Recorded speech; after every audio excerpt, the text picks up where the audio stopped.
অপরাধ দমনে নজিরবিহীন সাফল্য দেখিয়েছেন সদ্য যোগ দেওয়া কোতোয়ালি মডেল থানার অফিসার ইনচার্জ মোহাম্মদ শিবিরুল ইসলাম। দায়িত্ব নেওয়ার মাত্র 10 দিনের মাথায় তার নেতৃত্বে গ্রেফতার হয়েছে 150 জনের বেশি অপরাধী, যাদের মধ্যে রয়েছে মাদক ব্যবসায়ী, ছিনতাইকারী, গরুচোর, ডাকাত, প্রতারক ও কিশোর গ্যাং সদস্য। 24 জুন দায়িত্ব নেওয়ার পর থেকেই শহরের গুরুত্বপূর্ণ পয়েন্টে চালানো হচ্ছে রাতভর অভিযান, চেকপোস্ট, মোবাইল কোর্ট ও গোয়েন্দা নজরদারি। পরিকল্পিত অভিযানে ময়মনসিংহ রেল স্টেশন, হাসপাতাল এলাকা, কাচারীঘাট, কৃষ্ণচূড়া মোড় সহ বিভিন্ন এলাকায় একাধিক চুরি, মাদক, জালিয়াতি ও সন্ত্রাসী চক্র ধরা পড়ে। ওসি শিবিরুল ইসলাম বলেন, অপরাধী যতই প্রভাবশালী হোক, কাউকেই ছাড় দেওয়া হবে না।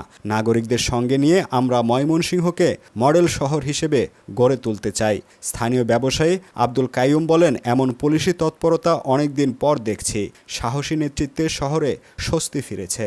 আইন শৃঙ্খলা বিশ্লেষকরা বলছেন, একজন দক্ষ কর্মকর্তাকে স্থায়ীভাবে দায়িত্বে রাখলে অপরাধ দমন আরও কার্যকর হবে। বারবার বদলি সংস্কৃতি থেকে বেরিয়ে আসা এখন সময়ের দাবি।